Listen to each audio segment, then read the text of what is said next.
Hello everyone! Welcome to the first in the Dominions 5 series. Very eager to jump into Dominions 5. I love Dominions 4, which if you're kind of newer to the channel, you may not even know what Dominions is. Dominions is a strategy game. Kind of similar, or at least in the same genre, I would say, as like Total War, kind of. There is a campaign map where you are leading your faction. You are moving your armies. Not really much in the way of diplomacy, but you are leading armies of many varied factions. Like, you know what, let me just kind of dive in here and show you how many races there are and how each of them are unique. I'm kind of doing an elevator pitch on why you would want to play Dominions 5, because graphically the presentation is like sprite based, so it may not look super impressive. It doesn't look like a Total War or you know, like modern RTS or anything, so it may not look impressive, but the gameplay is fantastic. It is very deep. There are so many different ways you can play this game. I almost want to say there are an infinite ways to play this game. Now, obviously there is a finite number at some point, but it is so many ways. So, there are 3 different eras in this game that you can play in: early, middle, and late. The general gist is that magic is very powerful in the early ages because this game focuses around fantasy creatures, magical creatures, mythological creatures. A lot of the races in this game are kind of borrowed from our own world's past and mythologies of varying different civilizations.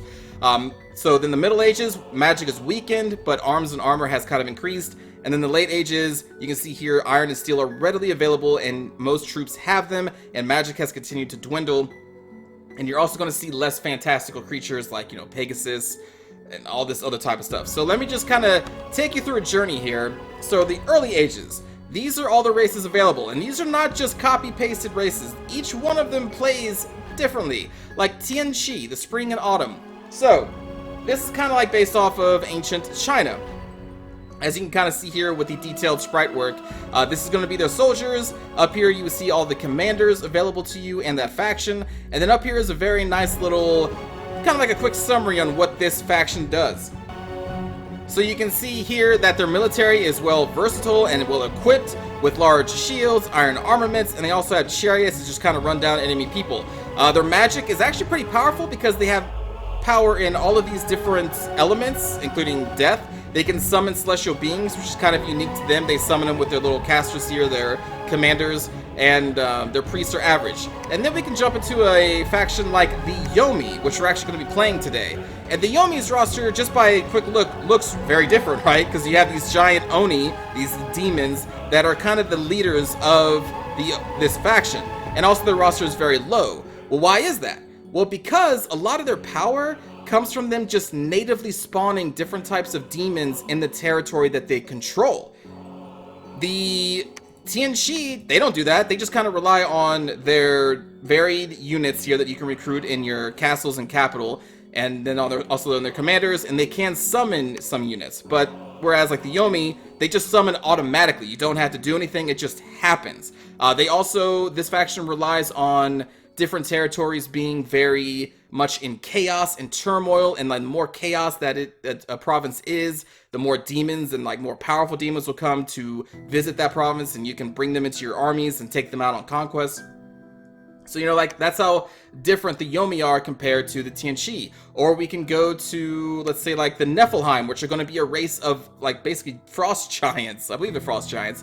But very giant creatures. They are very expensive to recruit, but, like, one of them can take on, you know, like, 4 or 5 basic humans, and you see the varied roster here. Each race is going to have their own unique summons that they can bring into the world. They have all their just unique ways of playing. So, you know, you got those. And then we have races that are underwater, like Relay, which is kind of a Cthulhu-themed army, which relies on a base of mermen and Atlanteans, which I think is what these guys are. And then the leadership is going to be all these tentacled, kind of Cthulhu-ish monsters. So they play very differently than what even the Yomi do. I mean, like, there's just so many different ways to play this game, and that is one of the reasons why it is so awesome. So if this sounds interesting, then I would hope that you would want to watch the series, because I'm going to be playing as the Yomi Oni Kings, and we're going to try and lead some demons to conquer a world. So that's what we're going to be doing. But I also would recommend, if you've never seen a Dominions game before, because I'm not going to dive too deep into how the game works, This isn't really like a tutorial. I will cover some things here and there, but I'm going to leave a link in the description to a channel called DasTactic. Sorry, I mispronounced that. And Daz has already actually done, I believe it's a 7-part series that is going to guide you from the beginning of the game into, starting a new game, creating your own faction, or your own god, which we're going to get into in a moment.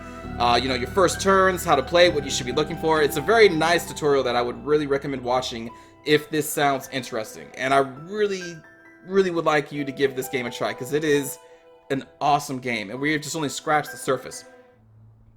So, I mentioned that we're going to be playing the Yomi and the Oni Kings. So this screen right here is showing the pretender that I've already created, because you got a lot of useful tools here. So if you just go from the main menu, Tools and Manuals, I think this is the best way to actually also learn the factions too, because it's very quickly to kind of get in and out of them.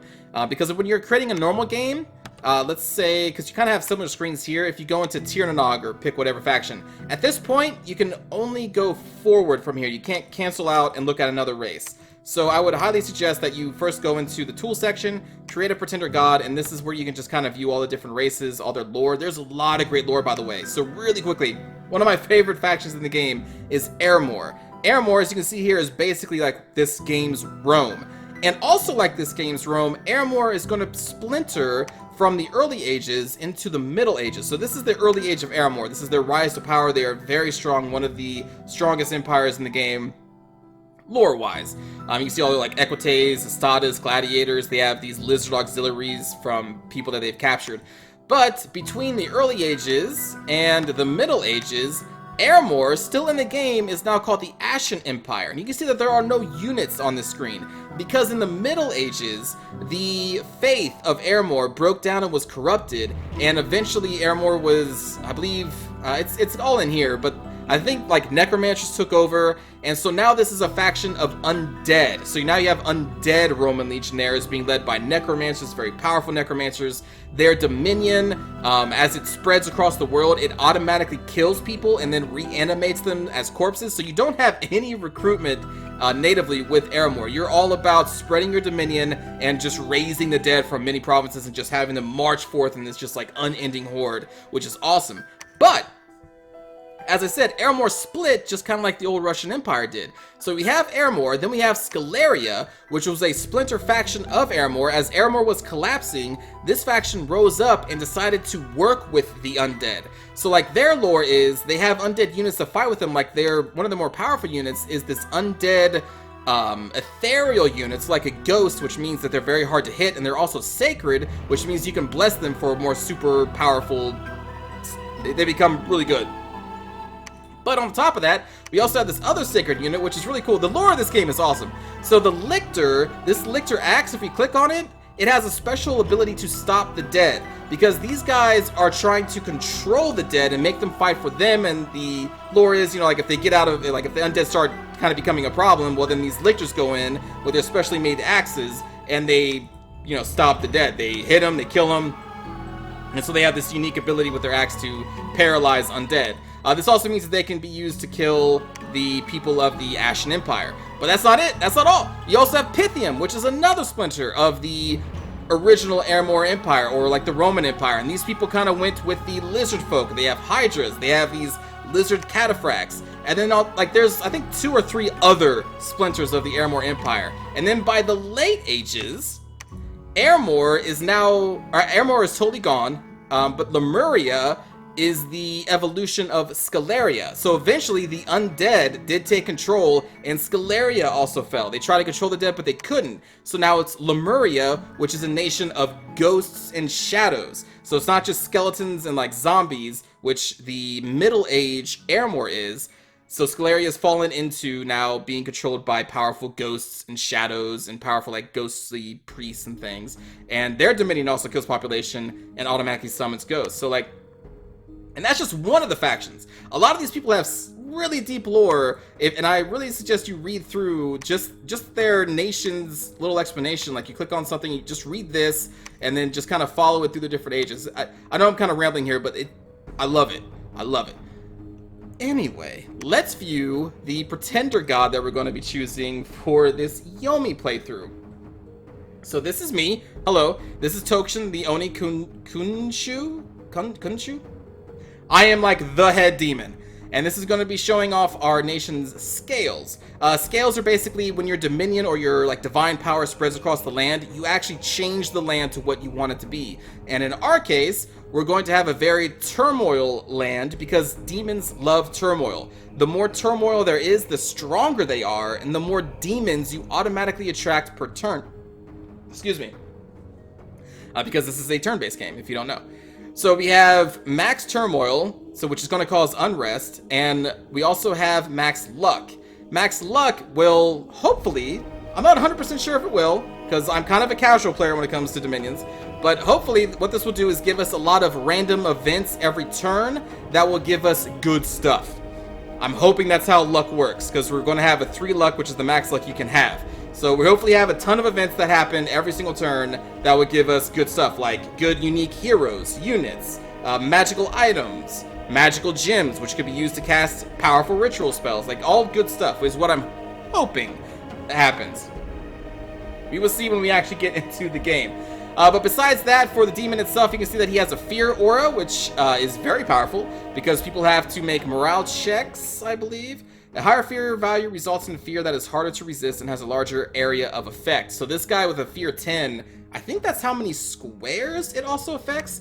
Combat is on like a grid, and so 10 squares aura around him is very, very large, if that is in fact how it works.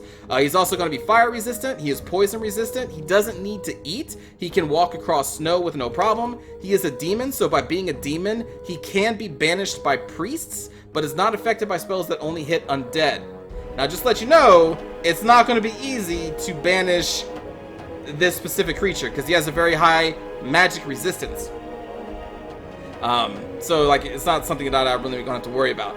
He is also a pillager, which means we can probably get a lot of gold from every province that he is pillaging in.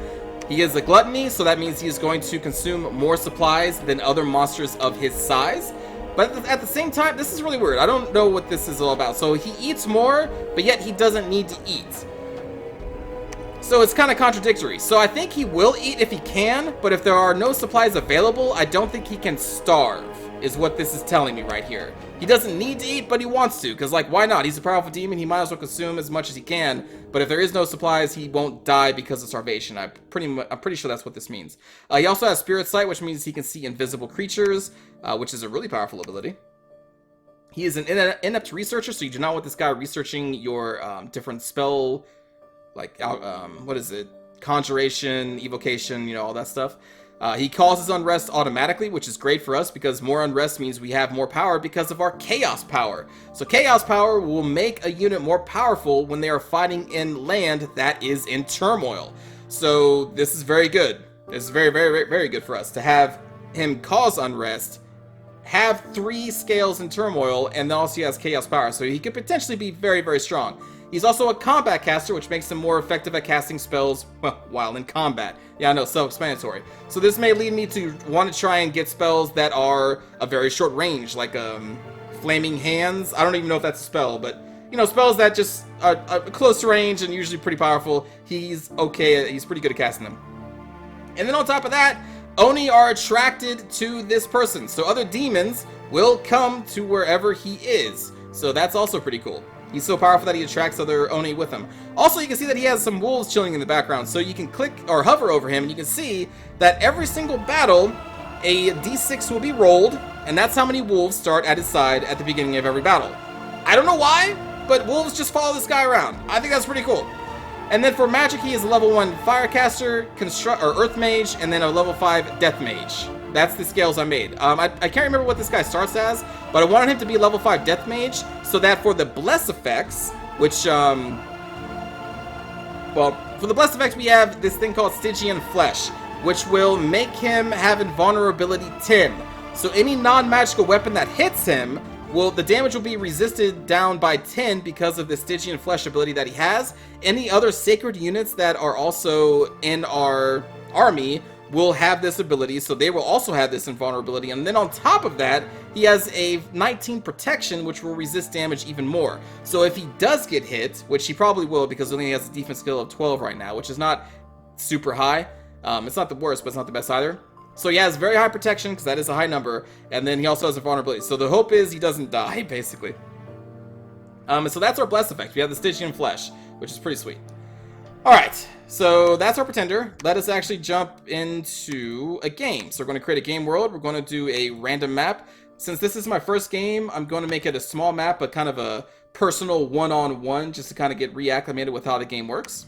So we're going to do a random game. We're going to say this is our first game, or our first game. Either way works. So we're going to go to the early ages. We're going to choose the Yomi. And I'm just going to leave this as a random. We're going to put this up to... I usually play on Mighty, but since this is my first game, we'll start with difficult. I imagine it won't be super hard. We'll start with difficult. Well, you know, let's go to Mighty. You know, go big or go home, you know? At least for me. I've played Dominions 4 a lot, so hopefully I'll be okay. So here we go, the rundown of our faction again. We're not really going to rely on these troops that we can recruit. We're going to rely on the demons that hopefully are attracted to our provinces because of turmoil. Let's hope that happens. So we're going to click OK. And then we're going to load our Pretender God. And you can see I actually created a couple just to test them out here, but we're going to go with this guy. Alright, so now that we have our Pretender God loaded in, we're going to go down here and we're going to allow renaming. So if you want your name to be in the game, I'll just pull from the comments. Like, you don't have to specifically say, like, I want to be in the game. You can just leave a comment if you want to, and I'll just pull names randomly and assign them to our commanders in the game. And I think that's the only thing I'm going to change. There's a lot here, but you don't really have to worry about it. At least it's not right now. So we're just going to do that. Oh, wait, actually, one thing we should worry about. Thrones of Ascension. So this is kind of how you win the game, or how we're going to be able to win the game. So Thrones of Ascension, at this current setting, there's going to be 3 level 1 thrones spawned randomly around the map. And if we eventually control all 3, we win the game.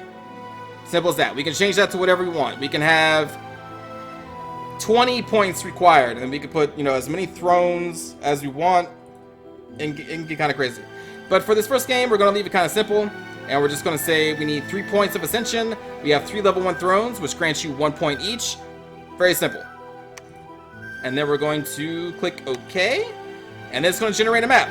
One thing I will say, the music you're hearing is actually in the game. I didn't put this music to the game, which is amazing, because like Dominions 4 only had, I think, the 1 musical track. And those of you who played that game know what that track is. This game, I think, has like 4 or 5, and they're all great. Well, they're all really good. So far, anyway. And I can't, like, my mind is blown. Going from Dominions 4 with like the single track of music to this game, which actually has really pretty good music, is blowing my mind. Just blow my mind. Alright, so the map has been generated. We are now at our first turn. This is just going to be a bunch of flavor text. I believe it's the same as it always has been, but you can read that if you want to. But we're just going to exit, and here we go. We have our random map. Alright, so it's a very small map, because I wanted this to be a very intimate game. So, let's see. Oh, it's been a while since I played a Dominions game. So, something that's changed in Dominions 5, your Dominion is now shown by this outline right here, so we can see that we have Dominion in this province. If we click on it, we can see we have 1 candle in there, you have 1 candle in here. Eventually, hopefully we get up to 7, so that's something that's changed. We're going to probably want to wait a single turn before we move our armies anywhere, because right now we can't see anything in these provinces, and that's kind of scary, because if you run up against like a bunch of barbarians, that could potentially kill us, I think. So we're not going to charge out quite yet, but this person, who should be our scout, if we click on him, here we go, this bandit leader, very stealthy, yes. So we're probably going to send them out to start scouting for us. So we'll do that. Let's see, our Pretender God's there. Oh, we can make a prophet. Let's make Masayuki our prophet this turn. So we're going to click on him, become prophet. If this kind of seems weird, again, I suggest you go watch the tutorial series, again, that I have linked in the description below, and all of this will make more sense when you come back. So, again, I recommend watching that. It's really well done. For our Pretender God, again, we're not going to be moving anywhere, so I think we're just going to have them researching this turn. Speaking of research, let's go into research. And I don't even know, like, I don't have a plan. I play this game pretty casually and off the cuff, so I don't really have some major plan, like, okay, this is exactly what we're going to do. Let's just kind of see what some of our unique summons are. Unique summons in this game are going to be in blue, and then the white or grayish are shared by, like, all factions. Karasu Tengus. Sacred being of the wild and the winds. It has the appearance of a man with the head, wings, and feet of a crow. Oh, these are the flying Tengus. Yeah. So they're pretty good swordsmen. Yeah, I remember them. Okay, from Dominions 3. Or 4, I guess.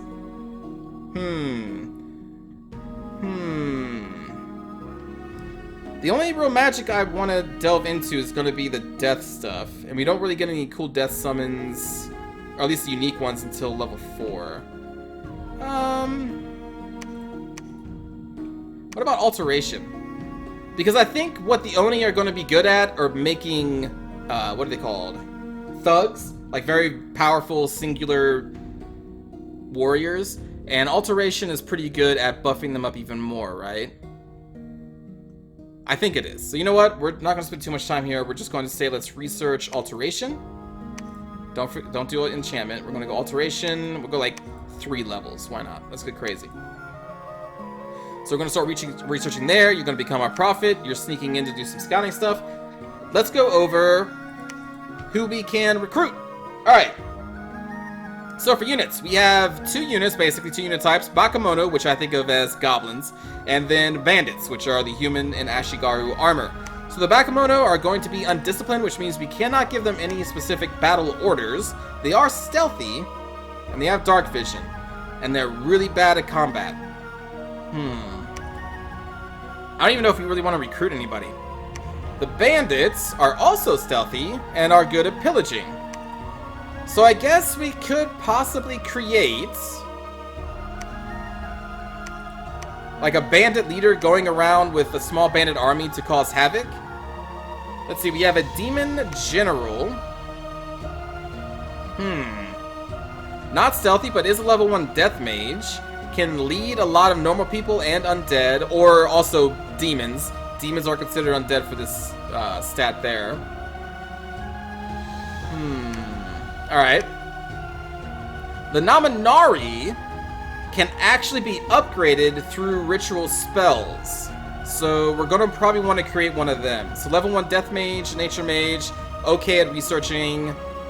Let's see, swamp survival and mountain survival. They're going to give us a supply bonus because they're nature mage level 1. From what I remember. The higher the nature magic they are, the more supply bonus they give to your army. So we're probably going to be recruiting a lot of those. Sorcerer. Level 1 earth, level 1 death, and then can randomly pick up one of these 4. But they are also already in old age. I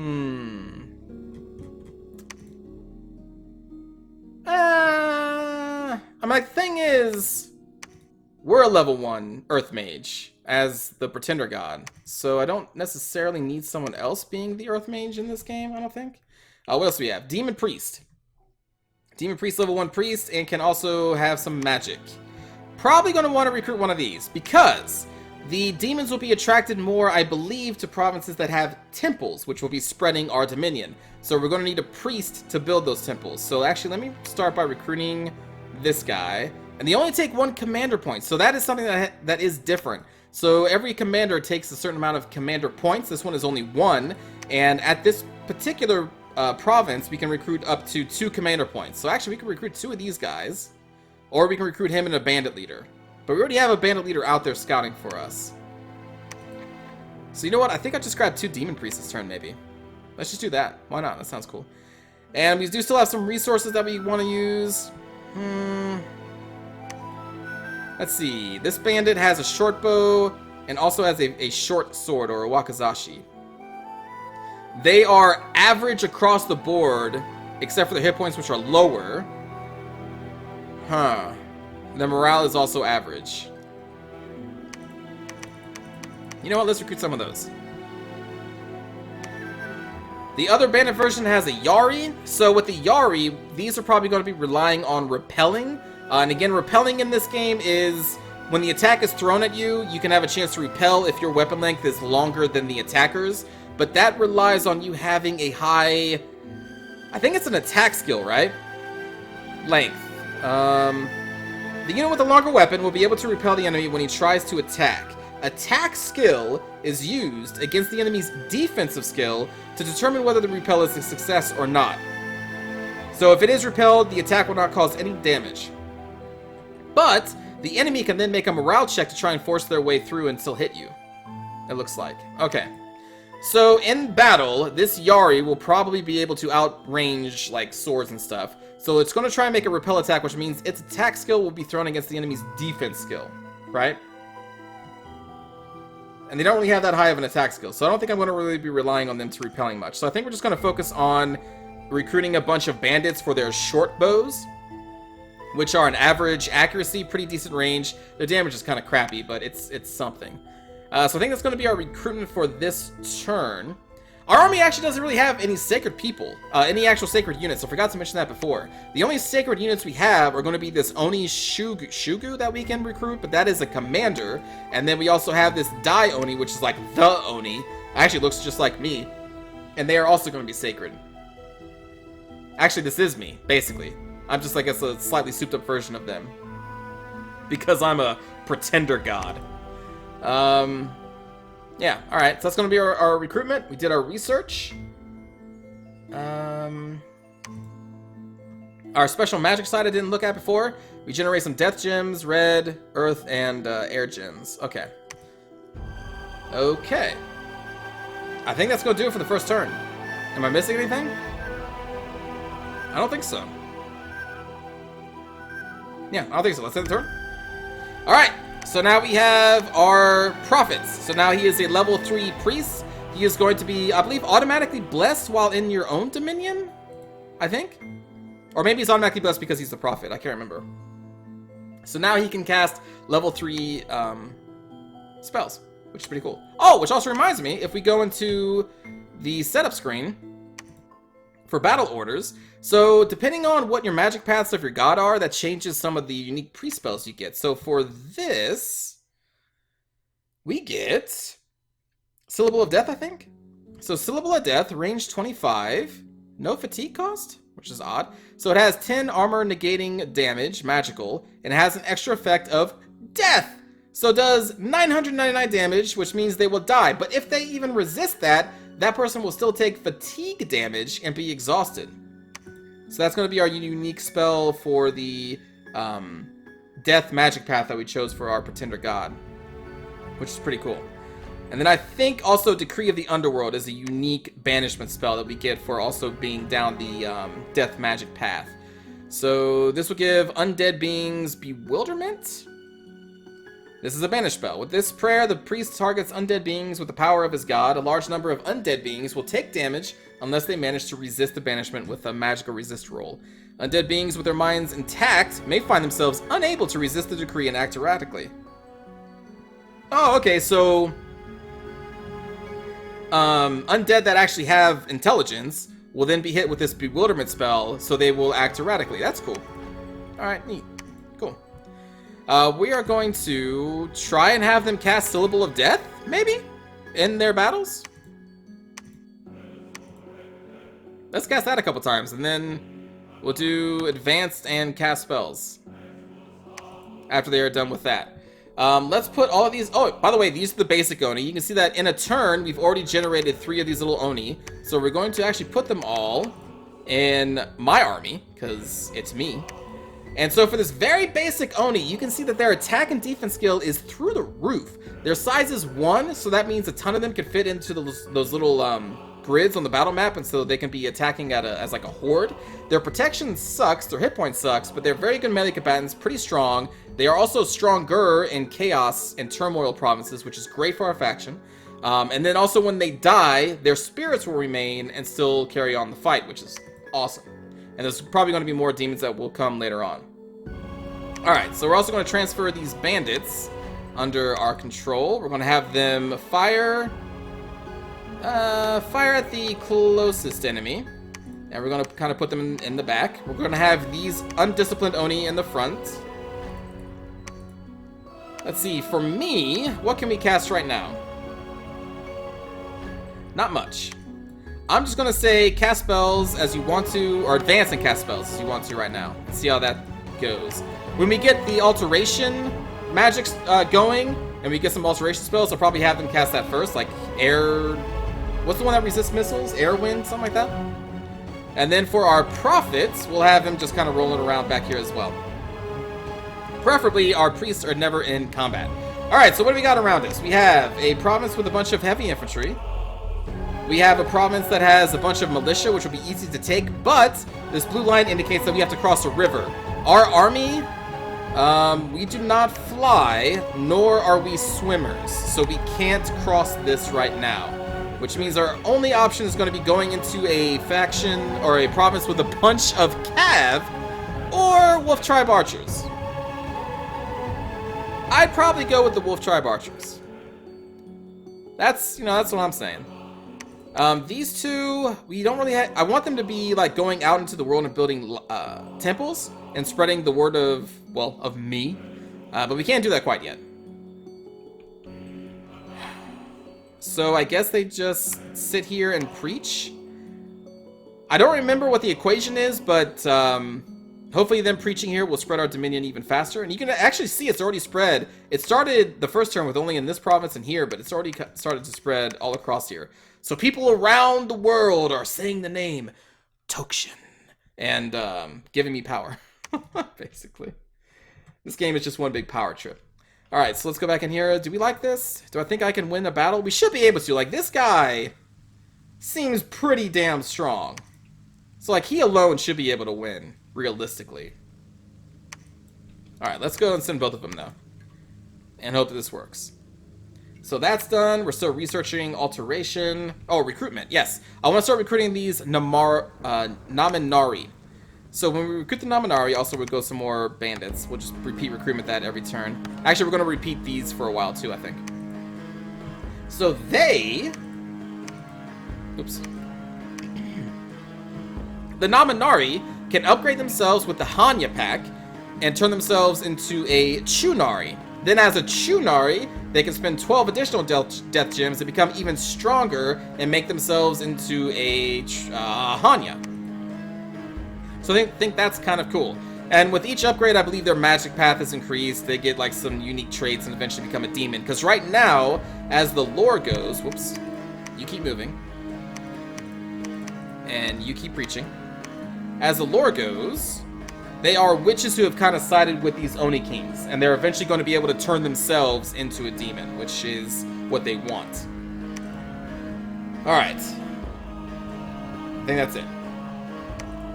We could mess around with mercenaries, but I typically don't. I just let the AI recruit them. I don't usually care about mercenaries. Oh yeah! Neat feature. So the bandit leader has not moved yet. So you know what? That's a good point. So let's move the bandit leader and scout some more. And we're going to continue to sneak him. Why not? Alright, our very first battle. We could just click on to this to see the outcome, but let's actually watch it.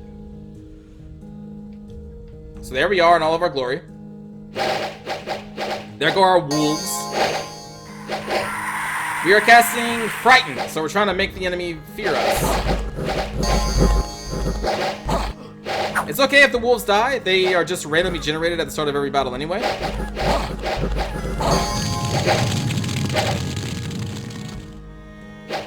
Now they go up against our demons.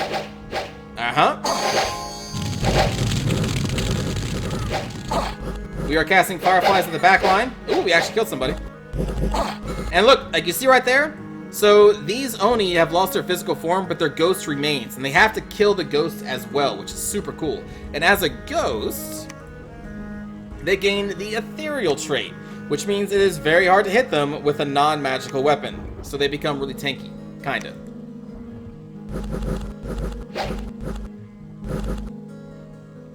And then here we come in our badassery. Get up there. Or not. Decay! Missed. And you can see those deer tribe are running for their lives. We can speed this up a little bit. And this poor caster. Oh! The syllable of death! And they failed their save! Get killed! The one-shot kill cast from our prophet back here. Syllable of death. So, what you can do... How do we get the log up here? Detailed battle log 2. No, that's not what I want. We want... Battle unit overview. So each individual unit, if you really want to know how the roles are going behind the scenes, you can literally click on each individual unit and you can get their log. How do we get the log? I think it's 3, no, 1. I can't remember, though. How do we do that? Very detailed battle log. Is that how we do it? Let's see. Battle... I know you can, I just don't know the button. Well, basically, I'll try to find it, but you can... Oh, here we go. Oh, okay, so it's only showing this because this is the only thing they ever did. Alright, so for Rikiar the Barbarian Chief, this is the entire battle for them. So they missed a wolf. Let's see. They resisted a magical effect. The Ko-Oni missed the Barbarian Chief. So, like, if you really want, you can go down for each one of these. Like, for Matsuyuki, we can see at the very end, they rolled a 999 plus 7 versus a protection roll of 0 plus 10 for the Wolf Tribe Shaman. So they failed their save, and they took that many points of damage, which basically kills them. So that's pretty cool. Actually, I guess this starts up here with the cast syllable of death. So they had a penetration roll, and so again, you can, if you really want to dissect what exactly is going on, I usually don't, because again, I'm a pretty casual player for this. You can go in here and just see exactly what the hell happened, which I think is still really cool. I may not do it, but I think that's really cool that you can see exactly what happened in the battlefield. So we're going to let this go on and end. There we go. And so we'll click on this, and this also gives you a pretty cool update. So I don't believe in Dominions 4 it told you how many kills that specific unit got, but now it does. So we know that our Ko-Oni killed a total of 7 people. I killed 2, and my Prophet killed 2. And none of us died. So even though the Ko-Oni, they lost their physical bodies, because their spirits remained, by the end of the battle, they just regenerate their bodies. So they don't die. You have to kill them twice, which is really cool. And sucks for these poor Wolf Tribe people, because they didn't have luck. Alright, so here we go. We got an unexpected event. So this should be good. We have luck scale 3. An unexpected event has happened in the Urshel Mountains. A local wizard has been lynched after allegations of turning a peasant into a frog, so his magical resources are transported to our lab so we get gems and astral pearls. Yeah, right, that's cool. That's pretty cool. I mean, it's not cool for that dude who got lynched, but, you know, it's cool for us because we get his gems. We didn't like him anyway. His name was Terry, and Terry was a piece of shit. He was a bad guy, known for being a very bad guy. Don't feel for Terry. He sucks. Alright, so we're going to have this person start researching. Actually, no. We have 9 death gems, so what we can do is, since we're in a province with a lab, we can cast a ritual spell, and we get these 2 spells for free at the base start of the game. So we're going to cast Hanya Pack to turn her into a Chunari for 6 death gems, so that's what she's going to be doing. Now we have a province open, so I'm going to send one of these preachers over here to build a lab and try and spread our dominion and also attract more Oni to our cause. Meanwhile, this army of ours, we are going to... It's kind of crazy how close these 2 thrones are to me, by the way. Just putting it out there. But this is a very small map. I don't know if we can take out those Cav. The Cav are very scary because most of them have these lances that give them a bonus in the first round of combat because, you know, they're like charging the enemy. But we do have automatic wolves that could absorb their first round of combat, which means they are going to take like that big spike of damage in the first round. Should we risk it? If this goes poorly, like, I could lose my god here. You know, why not? Why not? Let's just go crazy. This is just kind of a game to get me back into speed on Dominions. So we'll do that. Research is still researching. Probably because we have no research right now. Yeah, we have nobody researching, so not much is going to be happening there. So let's end the turn. Right, thank you. I keep forgetting. I wonder if... Oh, wait, there's some Dominion right there. We have enemy Dominion in that province. So they must have started down here. We just don't see them yet. In turn. Izumi attacks the Hanya Pack, and now we have a second battle. Let's see. Let's hope this works. Also, let's turn that off. Standard battle log. There we go. That is a lot of heavy cav. And we don't have that many wolves to absorb those charges. Oh, this actually could go really bad. Those Oni are going to lose their physical forms real quick.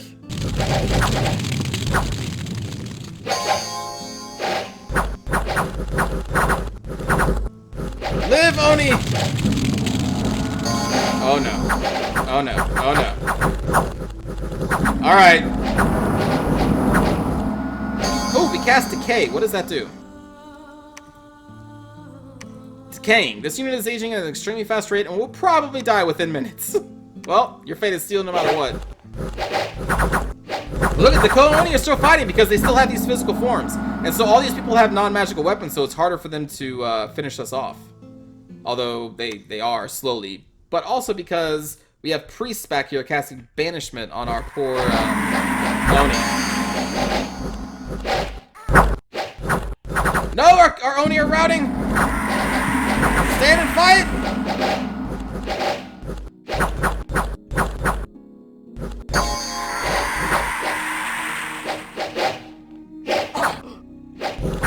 Alright, well, let's see if we live.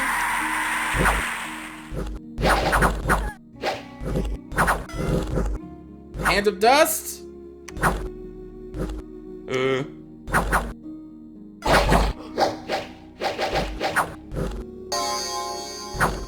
Heavy Cav is so scary.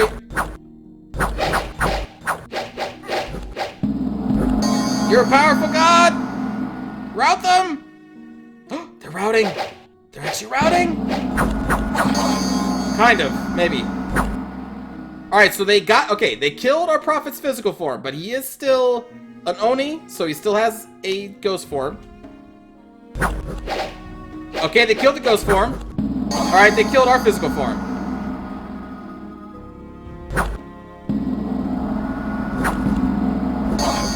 I think we missed our attack.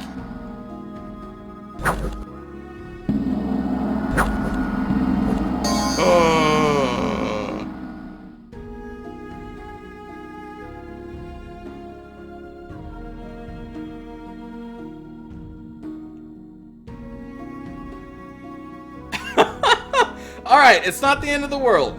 It's not the end of the world. We've only lost our two powerful fighters. But hey, this person's been upgraded. She is on her way to becoming a demon. So that's cool, isn't it? Yeah, it is. Let's recruit a new leader, shall we? This person takes 4 command points, so it's going to take us 2 turns to recruit them. But that's okay. I can come back. All I need to do is be summoned back with our priests. See, now we can call up our god, which is me. Hello. Shit. Alright, let's build a temple. And then we're going to go searching for magic sites. Yep. You're going to research. Ouch. Oh, we have a great silver mine here, which brings us more money per turn. That's pretty cool. What can we recruit in here? Recruit. So over here we can recruit those goblins and then some wolf tribe archers. Alright. Well. It's fine. Listen, it's okay. Where is this other player at? There they are. Alright, so Lanka. Who is Lanka?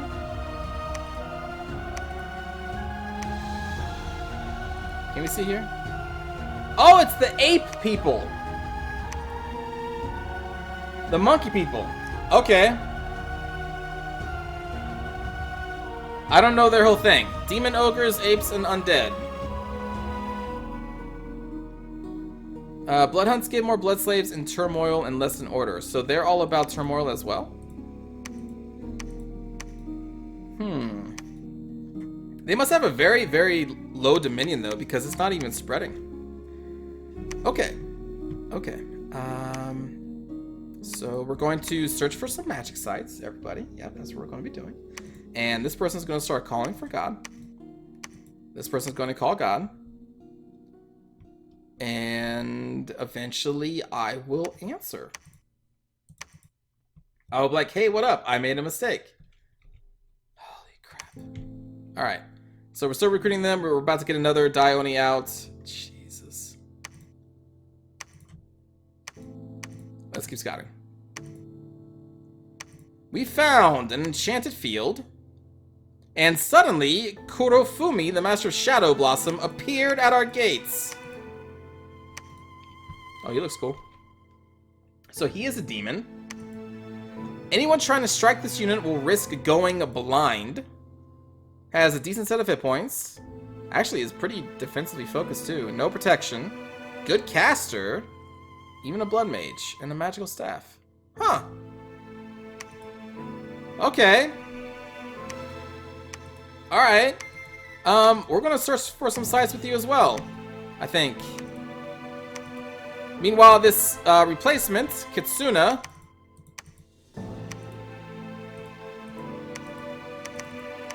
we're gonna take all these people, including these 2 new Oni. Let's say... Is there a way that you can fire and move? Would attacking also proc them for firing? I feel like we need more support in the front. Never mind, just fire. Alright, so what can we cast now? Not much. Well, you should probably cast Blessing. And then after that...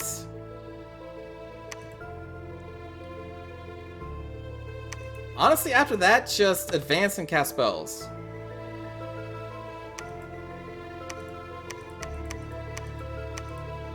Or you know what? Just attack. I want you to fight with the Oni. Okay. Alright, so we found magic sites there. Man, that really slowed us down. So there shouldn't be as many cav here anymore, right?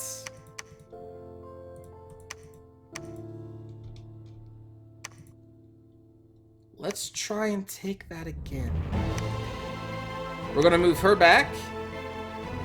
Actually, move her here. So she's ready to look for sites. We'll have you cast spells. And now we are going to recruit. No, I keep pressing the wrong button.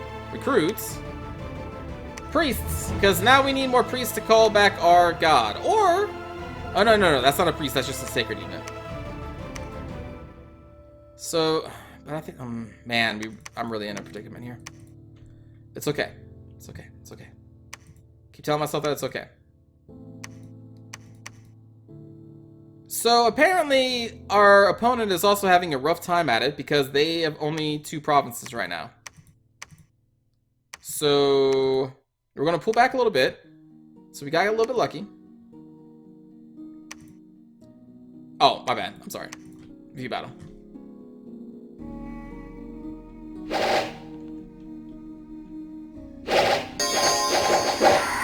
All right. The problem is we didn't have enough wolves to absorb that initial fire.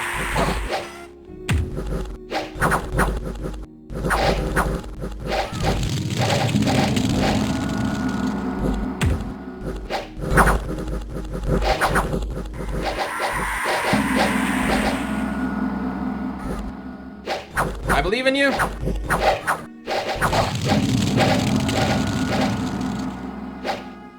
Alright, our Oni are running again. So are they. Alright, we've won the battle. I guess I kind of forgot exactly how strong Heavy Cav is.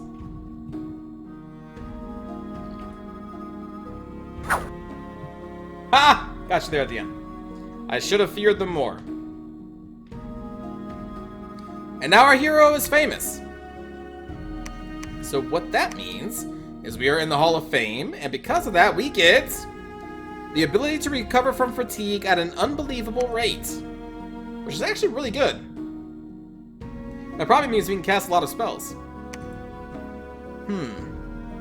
Alright.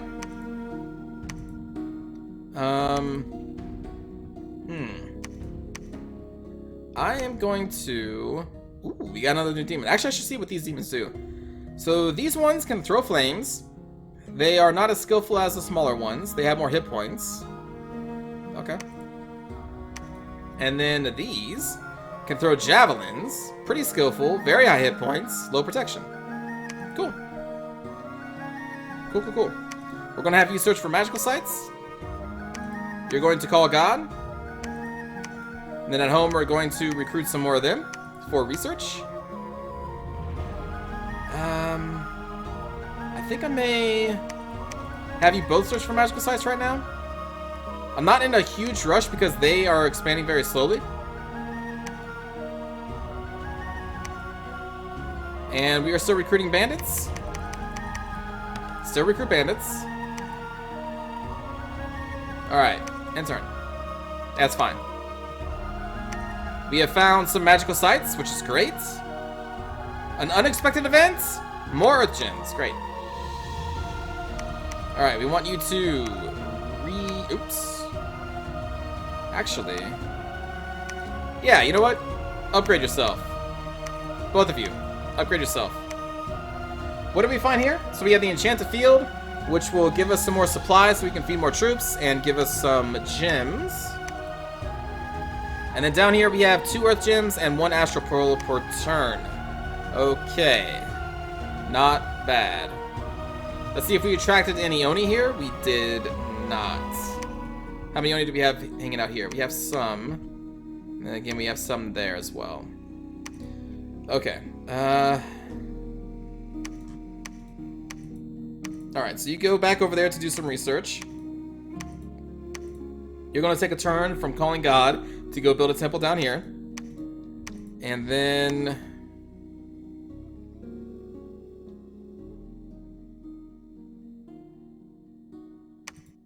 we're going to go and continue to conquer. Hopefully conquer. Alright, so because you can recover from fatigue a lot, we'll have you advance and cast spells after blessing. And we're going to put these over here to kind of delay them from dying. I kind of want them to fight with the guy, with our leader.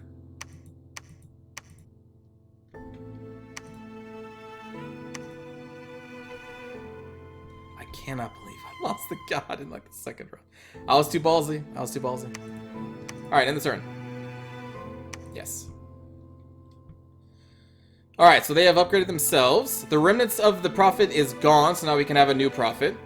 One of our units that were crippled died in the march, so that sucks. And then there was a battle at Airfell.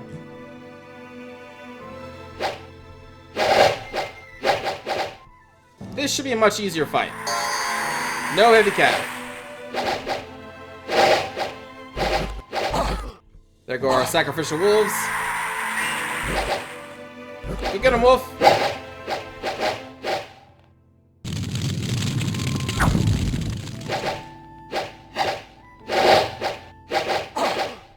I'm not sure where our Oni are going.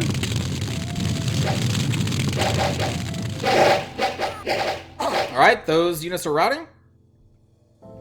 Whoa, what is this? You are stunned.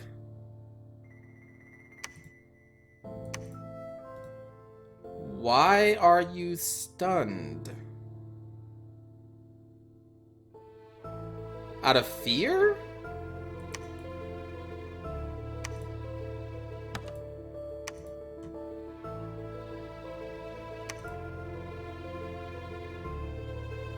What did they fail?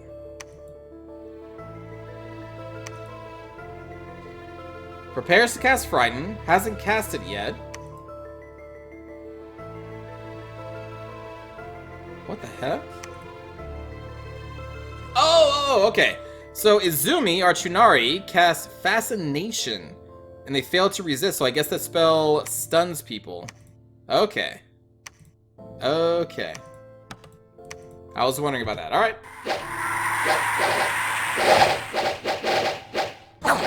And there we go. And then they die. Hey, there's our Oni. They went to the back lines.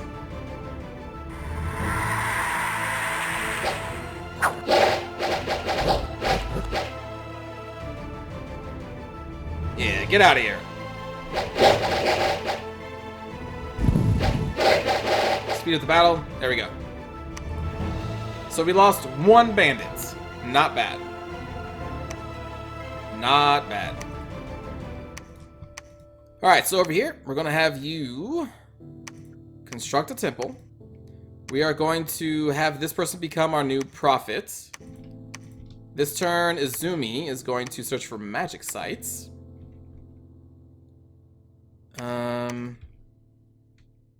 We're still recruiting bandits. Still recruiting those. Let's maybe get an Oni Shugo. Maybe? Change those to research. Have you research for a bit? We really need to get some research going. Because we haven't even finished alteration level 1 yet.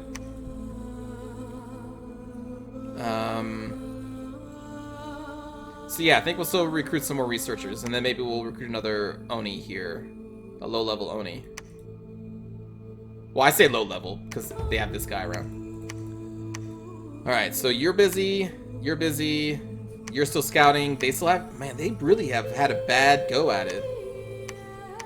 They must just kept throwing their forces into, I don't know, let's say a province with a bunch of cav that they should have never been in before, or should have never been in, and probably died a lot. Huh, weird if that happens. Yes. Alteration is complete, okay. Level 1 is complete. We found a magical site. We have a new prophet. And there was a battle in the place where our bandit is. But because he's stealth, he can actually see that battle. So we can see exactly what is happening. And our dude is still remaining stealth. So they have a whole slew of these Anusaras, which are actually demons. They provide inspiration, so that means a morale buff. Little protection, very high hit points. Decent attack and defense skills, too. So they would be weak to ranged fire. They're also sacred units, holy crap. I think there's still a chance that arrows can hit the shields, or this buckler, I think. But they still have low protection, okay. And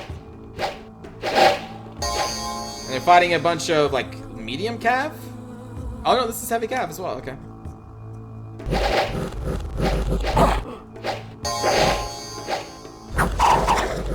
That's very scary that they have a huge sacred force already.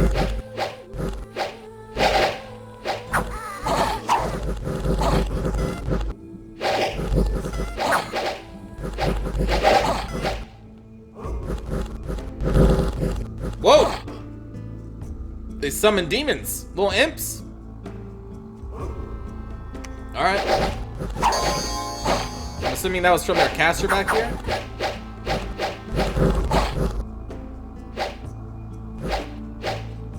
Alright, so yeah, they win that. They did lose a couple units, but not much. Alright. So yeah, they're starting to spread out and they have a relatively big army. So let's move back. Here, we have the temple built. So we're now going to put them down here and build another temple. How far is our dominion? Still pretty far. Rank 1 here, rank 1 there, rank 2 up there. You have a max of 7, I believe.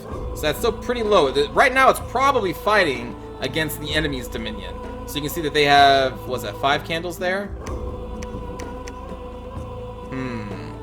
So yeah, they're pushing up against ours. So, let's see. If we click on a temple, right now we have 3 temples. Converted provinces in the map, we have 18. Our dominion strength is 7. Chance of successful dominion spread, 85%. So each dominion spread chance has this rate of success for spreading 1 dominion point each month. And we have a total of 5 chances because we have 3 temples, our home province gives 1, and our prophet gives 1. So we have 5 chances at 85% that we will spread 1 dominion each turn, currently. Okay. So the more temples, more chances, high chance we have, so it's really good. What is in here? 5 enemy units. The army consists of mainly forest trolls. So forest trolls, probably low protection, maybe okay combat stats, and very high hit points, I would guess. And they hit very hard. So that's going to be pretty bad for Kitsuna. It's going to be actually really bad. We need more demons. I don't know if I want to... I mean, there's only 5 of them, though. We do have the bandits.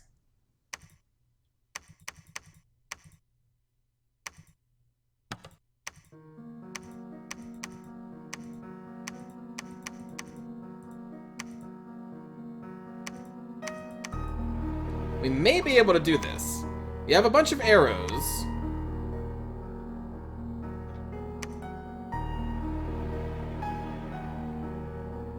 But should I really risk it? Oh! Also now we can go home because this river has frozen over. I honestly don't know if I should risk it. Let's just go back and get some more people, maybe. Yeah. And then let's also upgrade this Chunari into a proper demon. And you will see, let's see, like right here, let's see, 119. The next version is 1 Fire Mage, 2 Death Mage, 1 Nature Mage, and more research. And then we'll see what the third one is here in a moment. I could be recruiting more people around here. I may want to just to have a bunch of fodder units. Like, how good are these Wolf Tribe warriors? They have 2 daggers. Relatively low damage. Their attack skills, you know, okay. It's above average. Normal hit points, pretty low protection. And then the Wolf Tribe archer. Bunch of... Actually, that may not be bad, because again, those Sacred Troops we just saw, I think should be kind of susceptible to short bow fire.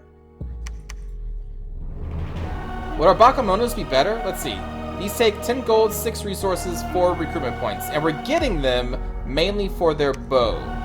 The Bakemono archers also have the same precision, which would be 10. Their damage is only 9. And so is theirs. So actually, they're also cheaper. 7 gold, 4 resources. So really, we should probably just be spamming these. And get a ton of bowmen, and hopefully we'll be able to kill... Ooh, we can recruit those heavy cav here. High defense skill, okay attack skill. But there's that lance. Yeah, so they have a charge bonus for the first strike. And then they go to a broadsword and a hoof attack each round. And they cost 44 resources. This province is only generating 26, so it would actually take 2 turns to get 1 cav. If we look to their light cav, they have a short bow at a pretty crappy precision. Okay defensive skill because they're mounted. And then militia.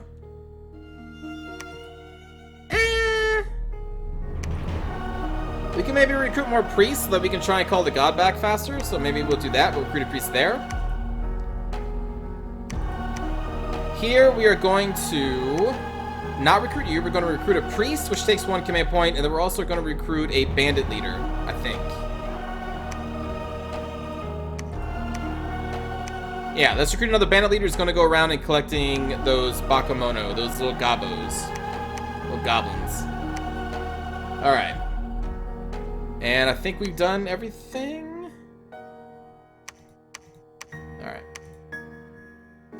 Alright, research and alteration, level 2 has been achieved. Now we're going to go to level 3. An unexpected event, nature gems plus 9. I think that 3 in luck is paying off. 9 nature gems, that's not bad. Alright, and now we have a fully transformed demon, so she becomes like a snake lady. She can now swim. She is a full-blown demon. She now exudes heat. She radiates heat. The heat is more intense in hot lands and weaker in cold ones. The heat effect is usually decreased during rain and nullified underwater, but some creatures that have heat that works regardless of any water. And she also becomes fire resistant, poison resistant. I think she's a better researcher, and she has an additional level of fire magic over her counterpart here. I guess this is also a demon, though, and poison and fire resist. Okay. But now she can swim, which means she can cross rivers without them needing to be frozen over, and she exudes heat. Okay. That's kind of cool. Alright, so we are going to call God. You two, for right now, are going to research. Let's actually take a look at our research. So we have our alteration level 2. So what does that... what does that give us? Okay, so that gives us... What do we want? What are we looking for? Skeletal body? Piercing weapons hit the caster will cause less damage. We can cast Bark Skin. The skin of the caster is transformed into a rough bark-like hide. Makes the caster less vulnerable to weapons, but more vulnerable to fire. Quicken Self is pretty good. Do we have a water? We don't have any water mages though, right? No. We're looking for, I guess, air level 1, construction, or earth, fire, and death. Earth, fire, construction, fists of iron. Enchants their hands and transform them into pistons, able to strike down even the largest of foes. The assault only lasts 1 round. Oh, so this is just like a 1-round thing. Okay. Earth Might. Gives a small number of units increased strength at a fatigue cost of 20. That actually may not be bad. Because the enemy we're facing off has high hit points. So a higher strength to take them down faster may not be a bad spell to cast. What else do we got? Mirror Image actually would be really good for the caster themselves. A skilled air mage will get more images than a less skilled one. The images will surround the mage and make it harder for enemies to figure out which one to strike. That's pretty cool. What else do we got? Stone Skin. Armor of Achilles. Totally destroys the target's armor. Oh, so it affects other people? Alright. If you go into level 3, will we gain anything that we can cast? Immolation. No. We can get Iron Skin. I don't know if that's really worth it. Alright, so maybe we don't do Alteration level 3. We should probably go into... What can we get for Evocation? We're very powerful fire and death. So there's going to be a lot of good fire... Actually, yeah, let's just do Invocation. We're going to have a lot of good fire spells in there that we can utilize. So we'll start researching that now. There is our new bandit guy. Kitsuna, we're going to take these demons, put them in your army. Take these bandits, put them in your army. You're actually maxed out.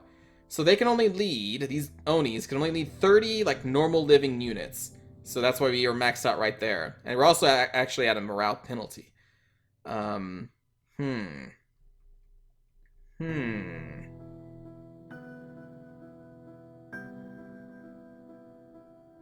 Okay. Oh, I see, because they can only lead 1 squad. And we're leading 2 right now. So what we should probably do is just have... Yeah, we'll do this to lessen the morale penalty on them. We'll put them into this person's army instead. We even still have some left over. So we'll have Shizuyo roll with them as well. So we're going to fire.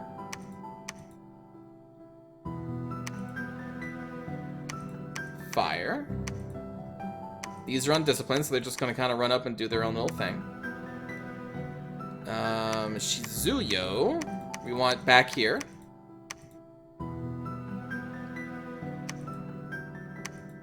Do we have a specific spell we want to cast? We do have Charge Body. Are you immune to shock? You're not. Alright, so that's not something we want to do. Charge Body will exude electric damage when they get hit, but I think the caster also takes that damage as well. I guess we can see here right there. Once hit, the mage's body will become discharged, and if the mage survives, will need to be recharged. Yeah, so they take damage, so that's not what we want them to cast. Earth Might. Let's have them cast Earth Might. Mirror Image, which is going to be 10 fatigue. Earth Might is 20, and then they're going to be casting Blessing, which is 0, right? So right now we're looking at 30 fatigue. But that's going to be dropping off, especially since this guy can regenerate fatigue very quickly, which means we can cast more spells.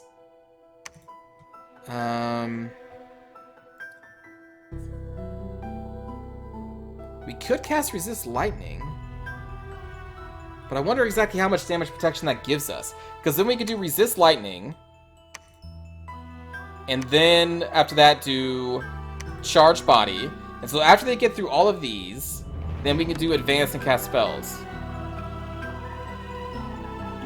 So we kind of buff ourselves up, and then we go in. Let's try that. This is part of why I love Dominions, because there's so many ways you can play the game. I don't know how this is going to work out. We'll find out, and that's part of the fun of it for me. Let's see. So for our leader here, do you have a bow? You do not have a bow. You have an odachi. All right. We do not want our leader to die, so we're going to say you stay behind the troops. You are not really a melee combatant. You're not that great at fighting. Let's see. So your battle orders. What do we have for you? Anything specific we want to cast? What is Eagle Eyes? Oops.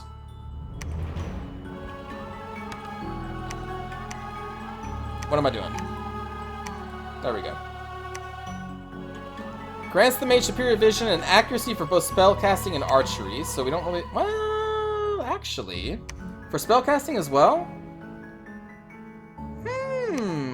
That's not bad. Because these, like, firefly spells, it would make them more accurate.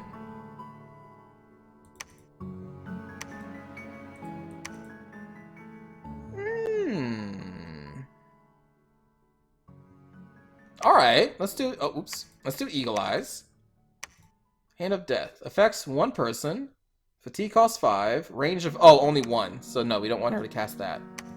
Tangle Vines has a range of 20. Precision is 2. But it will be buffed up with the Eagle Eyes, supposedly. And it will ensnare anyone in the targeted area. So we can lower the amount of soldiers that are charging us for a bit.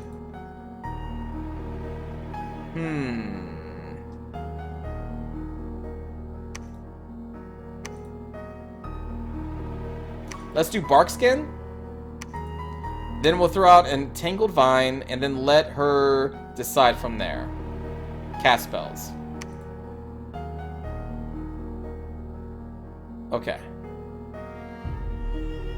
Do we bring Kurofumi? What kind of spells can you cast right now?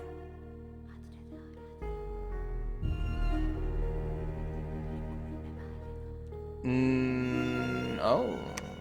Bleed. Range 30 plus. Increased casting time. Will take 100 fatigue, which means they are going to be knocked unconscious after they cast a spell. No. Oh, you know what? I just noticed how long this video is. I think after we set this up, we end the video, and I'll see you in the next one. We're not going to bring Kurofumi yet. They are a very powerful caster, but we don't really have that many good spells researched right now to really utilize them on the battlefield, I think. Alright, so Kitsuna and Kinmune, along with Shizuyo. And I think Izumi. We're going to have Izumi go in as well. So Izumi, we want you to do Eagle Eyes as well. And then we'll just have you cast spells after that. So I think they're going to be rolling around as our death squad. You're going to be calling God. You are going to be building another temple. And then here, make sure that we are still recruiting Bakemono. And let's also recruit... Since we're going to actually get some Bakemono and stuff, let's actually upgrade our bandit leader to this Demon General, which is a level 1 death caster and also a pretty good leader of troops with 120, and can also still lead undead as well. So we will recruit you, and that's 2 command points, I believe? That is. So that's the only commander we can recruit this turn. Okay. And then after that, I think we're going to want to recruit a bunch of these, because even these base level Oni still can attract Oni to them. So we really need to get our Oni production up. So we need to attract a ton of them. Alright, so that's going to do it for the first episode, everybody. Hope you enjoyed. This is kind of, again, a casual game. In the future series, I'll probably put like a narrative wrapped around it. I really like to roleplay in these types of games and create a storyline. But this one is more me just kind of getting back into Dominions. Obviously, I needed it because I threw my god into a bunch of heavy cav and they died. So yeah, I'm glad I'm doing this game first. So anyway, I will see you all in the next episode.